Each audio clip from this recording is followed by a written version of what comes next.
Bonjour, un petit tutoriel concernant les sélecteurs de classe et les sélecteurs d'identificateurs.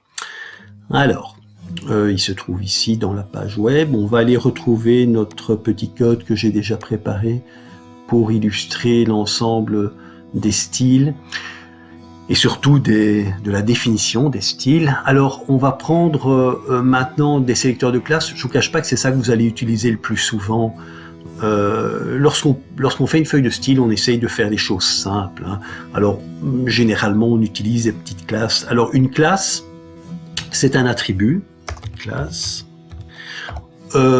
auquel vous associez une valeur, on va dire Plouk, et du côté de votre feuille du style, la classe est représentée par un point. Point, Plouk, donc ça veut dire classe Plouk. Et cette classe Plouk, je vais lui associer une déclaration. Je vais dire comme background, on n'est pas ici pour faire du grand art. 2 points yellow. Point virgule. CTRL S. Qu'est-ce qu'on a fait? On a lié cette classe à quoi? À l'attribut classe, à la balise qui porte l'attribut classe Plouk. Et donc, c'est ce paragraphe qui va subir le style. Là, on va voir l'effet que ça donne. Voilà, F5, et vous voyez que ça fonctionne très bien. Ce qui caractérise les classes, c'est que vous pouvez les appeler où vous voulez.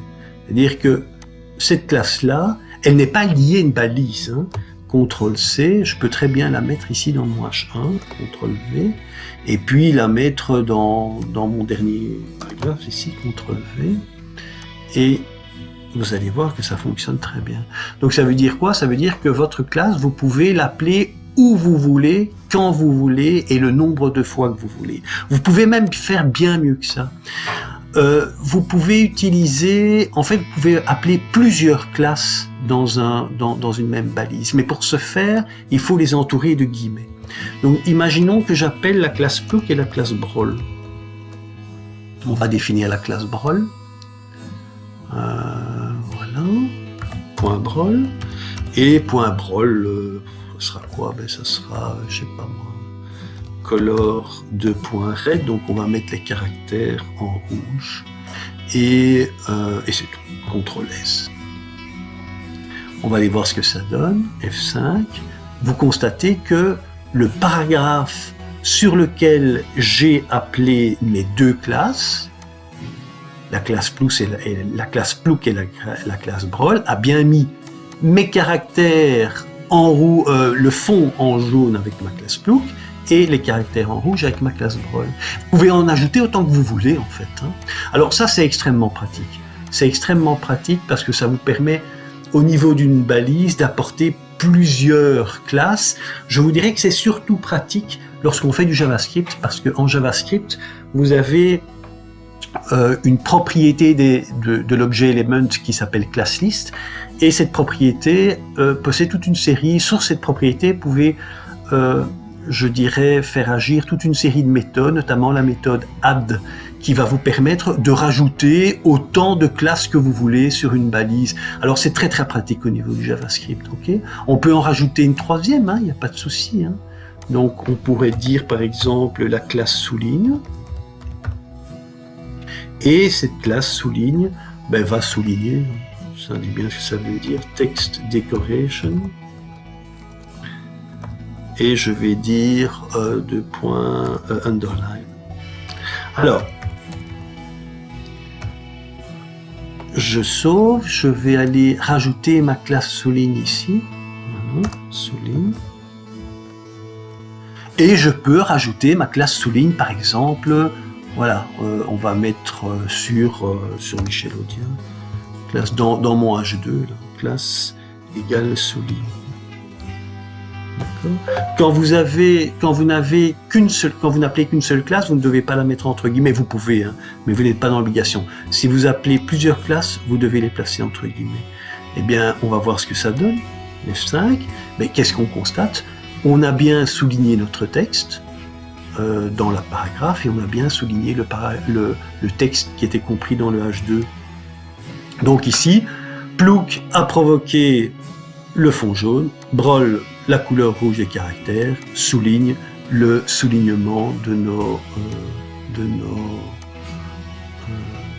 notre texte. Et ici, dans la classe H2, j'ai simplement appelé ma classe souligne. Donc, les classes, c'est très très pratique et c'est ça que vous allez utiliser dans 90 cas sur 100, c'est des classes que vous allez utiliser. Alors maintenant, l'identificateur, je vais enlever tout ça. L'identificateur, lui, il a une caractéristique, c'est que vous ne pouvez l'appeler qu'une seule fois dans votre page. Je vais par exemple faire ici ID main titre. Allez hop, main titre. Et je vais donc du côté CSS, je vais créer un identificateur. Donc je prends le signe cardinal, hashtag si vous préférez. C'est main titre et je peux associer un style à mon identificateur. Hein. On va prendre notre background préféré, hein, qui était de couleur yellow si je me souviens bien. Yellow. Et puis on va, allez hop, on va mettre aussi une couleur rouge. Voilà.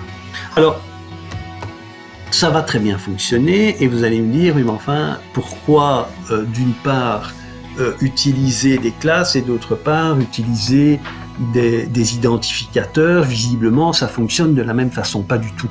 Oui, au niveau CSS, hein, c'est un petit peu, on pourrait dire c'est la même chose parce que je vous ai dit qu'on ne peut appeler une classe qu'une seule fois. Maintenant, regardez ce que je vais faire. Il faut jamais faire ça. Mais je fais ceci, je place cet identificateur dans le paragraphe.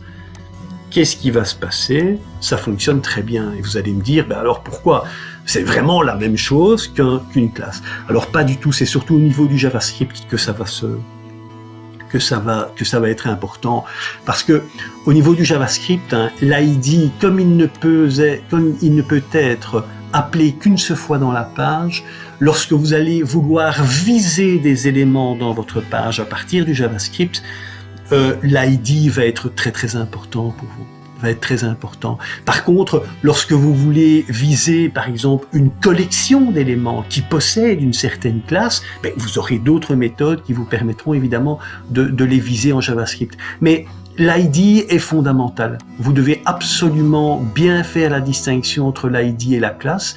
L'ID n'apparaîtra qu'une seule fois dans votre page, alors que la classe, vous pouvez l'appeler autant de fois que vous voulez, dans quelques balises que ce soit. Ok, ben voilà, c'est assez simple. Hein. C'est fini pour aujourd'hui. À très très très bientôt.